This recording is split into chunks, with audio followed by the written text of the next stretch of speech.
Today we're going to be discussing the crime that was committed against Mary Vincent in 1978.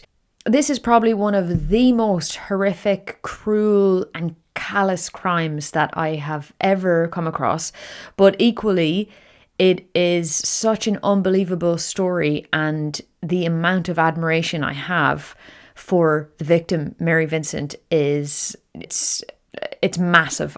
Once you hear the story, you'll understand why.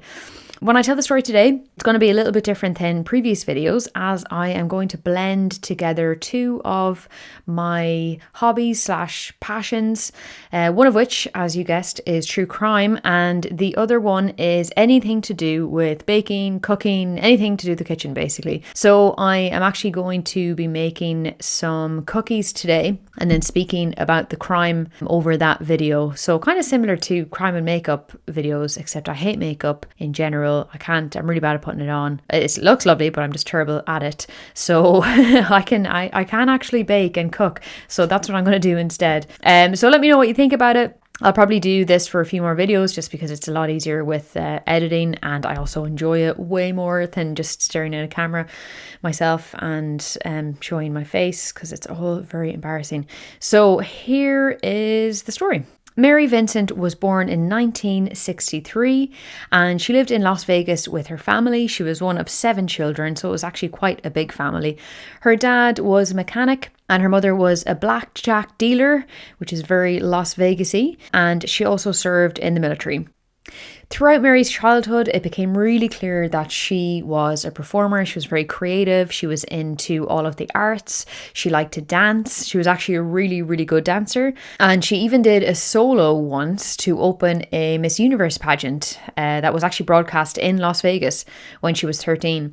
So she also danced competitively throughout her childhood, and she often dreamed of traveling the world as a performer. So although she could do lots of things with her legs, she was also really good with her hands. So she used to do other dancers' makeup and their hair. She also did a lot of artsy, creative things like playing instruments, doing pottery and painting, various things like that. Mary really shone on stage. She did very well. However, home life was a total different kettle of fish, really. She felt like she wasn't getting a lot of attention at home, or at least the attention that she yearned for as a child, and it didn't really come as any surprise that her parents weren't getting on that well.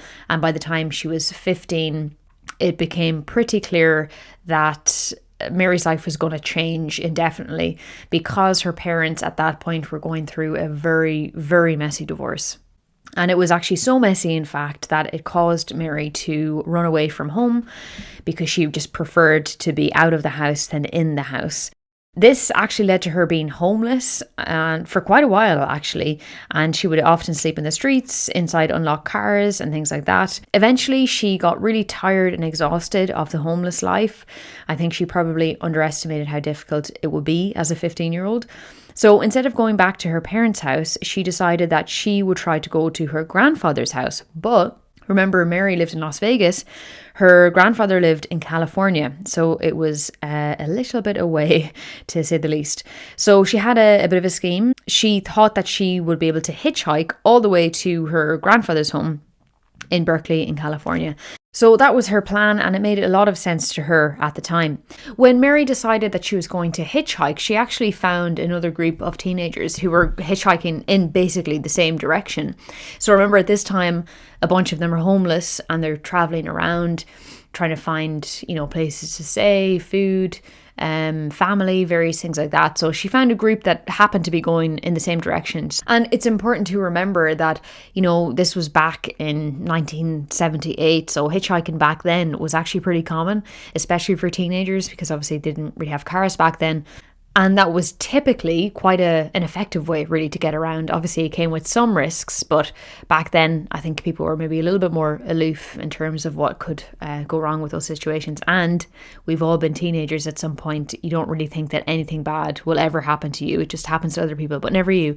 So bearing that in mind, to Mary, being 15, this seemed like a great idea. So on the day that Mary decided to leave, there was a group of teenagers all trying to get out of the town, basically, and 2 of them were going in the same direction as Mary. So it was starting to get a bit dark at this point, and suddenly a blue utility van pulled up alongside Mary and these two guys, her two pals, let's just say her hitchhiking pals. As the blue utility van pulled up, they noticed that it was pretty big, but it was empty and there was no seats in the back. There was just one driver. He was roughly kind of middle-aged, a man. And weirdly enough, the male driver said there was only room for the female of the group, as in Mary. So even that, massive alarm bells. And it was at this point that one of the guys that she was hitchhiking with turned around and said to her, he actually pulled her aside and said, "I wouldn't get in there if I were you." So this guy, he knew, he had a gut feeling, this is bad, this is very, very odd. There was blatant warning signs that were there, kind of smacking them all in the face, really. But especially Mary, because the man was very specific that only she could get in. So Mary reflects back on this to this day and she says, "I wish I had listened to him. I should have listened to him." But again, remember, she's 15 and she never would have believed what was going to happen to her would happen to her. She was also tired. She was desperate. She just wanted to get to her granddad's house.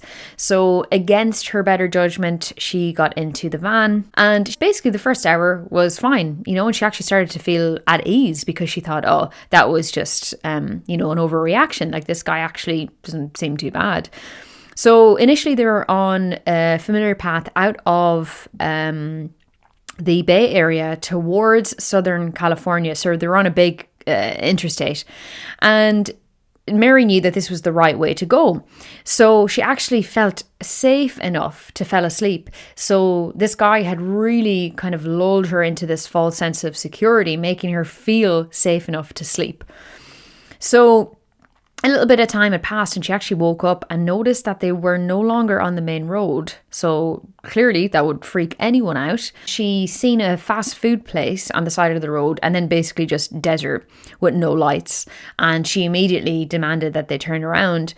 And the man said, "Oh, sorry, like this was just an honest mistake." And he said, "Oh, we must be lost." So Mary wasn't buying this. She had a terrible, terrible feeling in the pit of her stomach. She knew this was not going to end well. This was a horrible mistake. She never should have got into the van. She knew it in that moment. In her head, she was literally thinking, this is a life or death situation right now. That's the gravity of how she felt at the time when the realization dawned on her that she's in the middle of nowhere with this complete stranger who could easily overpower her at any point. They had drove past this fast food place. So at this point, pitch black. And the driver suddenly says that he wants to pull over on the side of the road to urinate. So Mary said, okay. And in her head, she's thinking, right, this is my chance. I'm getting out of here. And she realized that one of her shoelaces were actually untied as she was getting out of the van. So in her head, she had a game plan that she was going to basically just get out and run immediately as fast as she could. But as she was getting out, she noticed this shoelace was undone.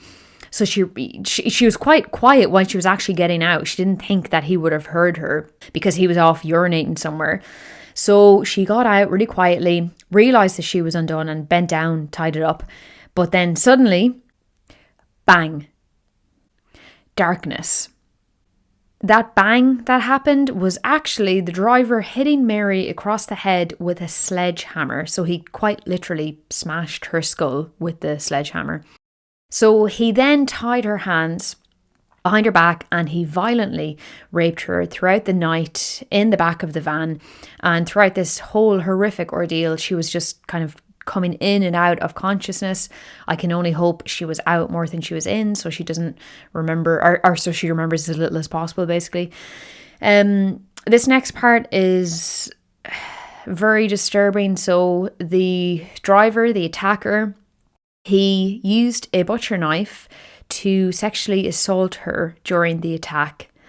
And then, once he was finished with the sexual assault and repeated rapes, he used the same butcher knife to cut off her arms. So he cut both of her arms off, about 4 inches below her right elbow and roughly about 6 inches below her left elbow. Then this absolute creature dragged this young girl, teenager, her naked body, motionless, down a 30-foot ravine and tossed her into a cement drainage culvert. He then left her there, essentially to bleed to death. That was his plan. The reason why he cut her arms off was so that she would have no fingerprints. So when her body was found, there would be no fingerprints to identify her, and thus make it harder to trace him. He thought even if she was found dead, she could never be identified. And remember, this was the 70s where, they don't have the DNA advancements and forensics that we do today. So this guy probably thought, oh, this is the perfect crime. Like, I'm going to get away with this. It's going to be easy. And so off he went and he left Mary there. And miraculously, somehow, Mary was actually still alive at this point. But she was extremely exhausted. She had lost so much blood. She had been brutally attacked, both sexually and physically. And yeah, just pumping out blood. So honestly, when you hear this story, you would just think there's no way somebody could survive this. Bearing in mind, they're in the middle of the desert. No one is around. They're literally in the backers of absolutely nowhere. So Mary lay there, motionless and still completely concussed from a sledgehammer to the head. And she felt that she was getting colder because she'd lost almost half of her blood. So her eyes weren't even open at this point, but she wasn't dead. She was by herself, but she wasn't alone. She said throughout this whole time, she actually started talking to God, and in her head, she was screaming at him saying, let me go to sleep. I'll deal with this tomorrow. However, something kept reminding her, and she will say that this was God, that wasn't an option, that she cannot go to sleep. She has to get up. So throughout this kind of internal dialogue she was struggling with, going in and out of consciousness, she mustered up the strength somehow to crawl her way out of the culvert. So that's not the 30-foot ravine. She's just at the very bottom now, and she's climbed out of the culvert, even with 4 broken ribs. So the pain, the psychological trauma, everything that's happened to her right now, it's a miracle that she's even able to stand. And even with 4 broken ribs that she didn't actually even realize she had until later on, but she had no idea, what had actually happened to her body in terms of things being broken. She obviously knew her hands were gone. And even that, the realization of that, like waking up, becoming conscious and realizing your arms are gone, like that they've been hacked off. The trauma of that, I can't even, wow. And at this point, she actually said she didn't even feel cold anymore, and the pain started to ease off miraculously. So she said she didn't feel absolutely anything except the drive to stop her attacker. She clearly remembers somehow, in all of the madness of the attack, seeing this guy's itinerary in his van and where he was going next. So amazing that through this really horrific situation and high adrenaline, high anxiety, even before the attack, she was already thinking of kind of logging where he's going next because she felt something bad was going to happen. However, even though this was swirling around in her head, she's losing so much blood, and even as a 15-year-old, she knew she was dying and she had to do something to stop this blood flow. She knew it was only a matter of time. So she actually remembered a survival tactic she learned when she was living in the Philippines for a short period when she was younger. And she was actually told that if you're bleeding and you don't have anything to cauterize the wound, to stick the wound into dirt until the blood congeals. Mary did that with what was left of her arms, and after that she somehow managed to get up the 30-foot ravine. But interestingly, she actually says that she doesn't remember getting up the 30-foot ravine. She just knows that she did. She can't actually remember making it up there, so her mind has probably blocked that out. And also the blood loss probably impacted her ability to be cognitively aware. So she stood there at the top of the ravine, maimed, naked, covered in blood, completely alone. And she says that she remembers God telling her to just keep walking, I'll get you to safety. And Mary said she just listened to that voice. She kept walking, she kept listening for cars or any kind of noise to guide her, because remember, again, she's in a pitch black desert. So she then eventually approached a main road, and even at this point she was aware that she would look terrifying to someone who came driving up the road, because she's missing arms, covered in blood, covered in mud, she's naked. She thought people might not actually stop and they would just, sped right past. And she was right. So the first car that actually saw her just sped right past her. But the second car was a couple on their honeymoon who made the wrong turn. Thankfully, this couple stopped and they wanted to help Mary, but they were also very scared that whoever did this was just still out there, in the desert somewhere. Mary said to them that the first thing they needed to do was to get her to a police station so she could tell them where to go and how to stop this man. And Mary was true to her word. So as she was quite literally being wheeled into the hospital, she grabbed the arm of a police officer that was nearby, told them to get a pen and paper, and she just let everything out, every single detail she remembered. She gave them a really, really accurate description of this man to a sketch artist to recreate his face. And she just wanted to make damn sure that they knew who he was when they saw his face. And she said that she actually described his face to someone as if they were blind, like with that much detail. And it worked.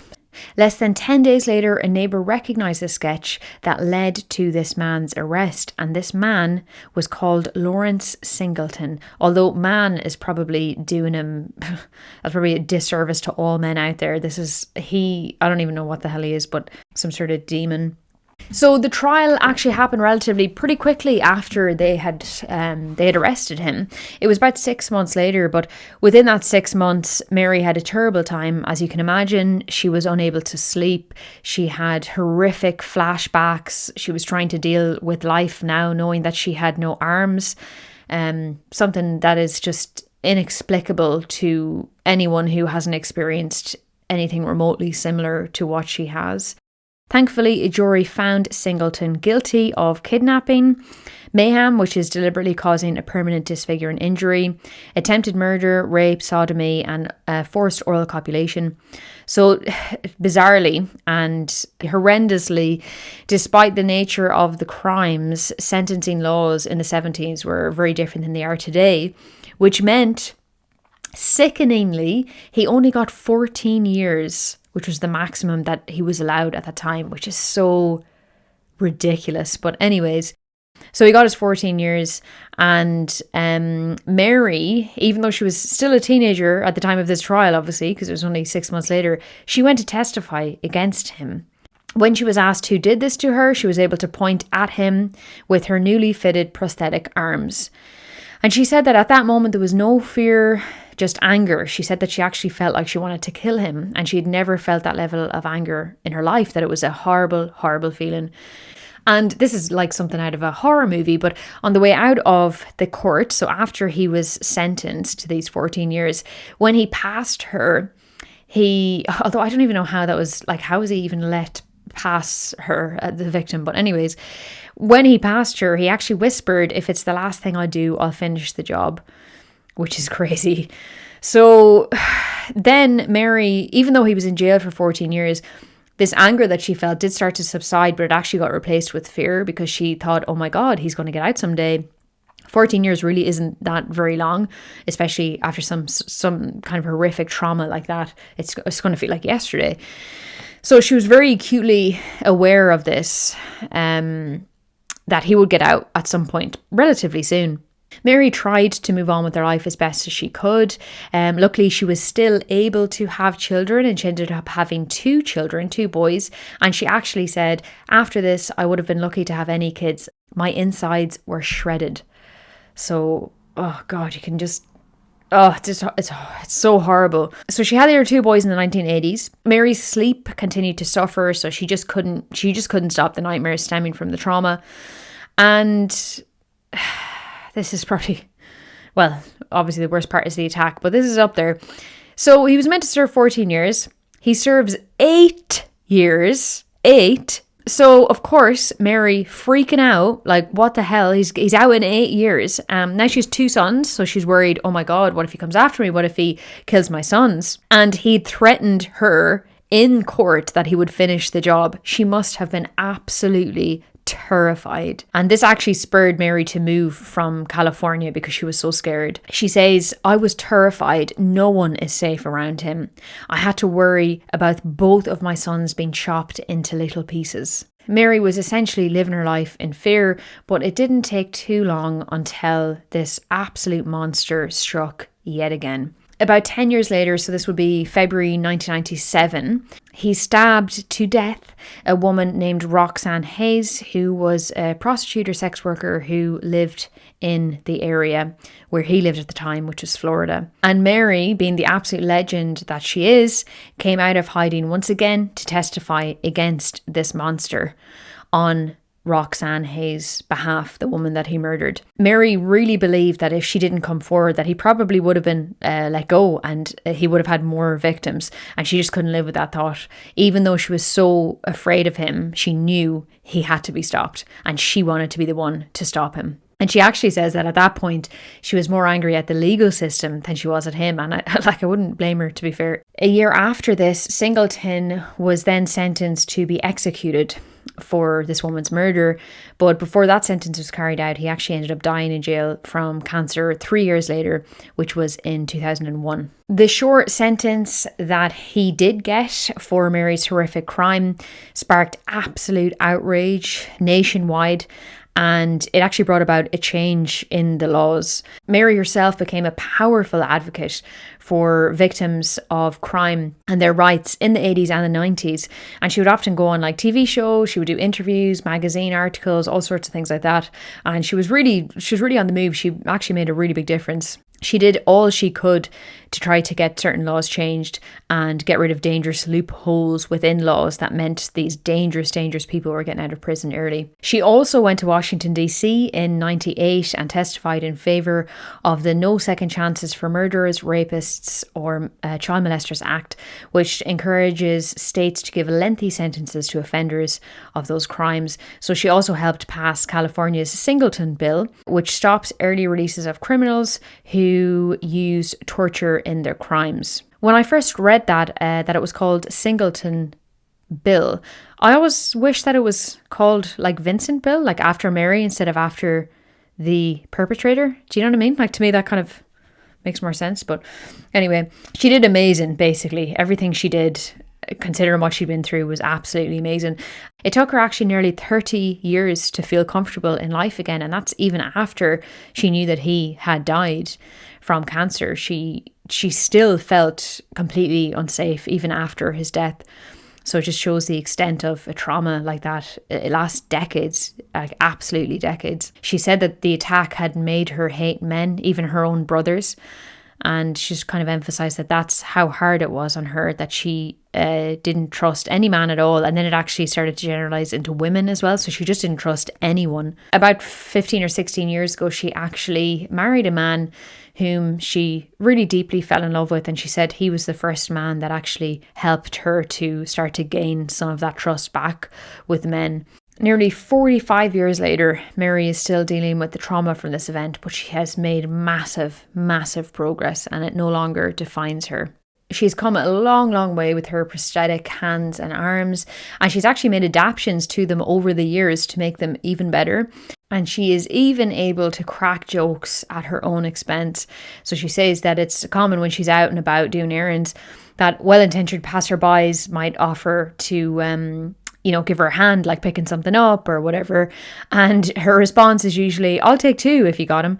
So amazing that she is able to be self-deprecating in that way. But again, it's taken her a long time to get to that point.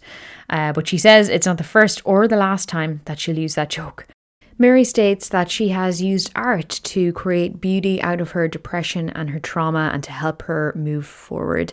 She often paints things like animals, strong women, and hands, interestingly enough, but not because she misses her own hands, because she actually just finds them very difficult to draw. So she has made over 4,000 pieces of art since her attack, and she has sold or donated most of them apart from 7, which she keeps herself. Nowadays, Mary's life tends to be taken up with gardening, nurturing birds in her garden, and cooking new, exciting, different types of ethnic foods. She still does art occasionally, but it's not as kind of dominant in her life as it was before. Mary says, "I'm just happy with life. I try to help others see through my eyes. You shouldn't give up hope. It's still a good life. There's so much out there. It's beautiful. It's not a matter of looking for it or making it happen. You just should accept happiness when it comes to you." And I also want to say that my thoughts are also with Roxanne Hayes, the woman who was murdered. She was a mother of 3. And I think often because women who are prostitutes or sex workers, when they're murdered in some of these cases, it's they don't get the attention they deserve because of their career choice, or sometimes it's not a choice. Sometimes they have to do it to survive. And I just wanted to kind of give a mention to her and her family, and I hope she rests in peace. That is all for today. I hope everyone enjoyed the video and the story, and I will get cracking on the next one. Thank you guys. Have a good day. And as always, you are important and you matter. Bye.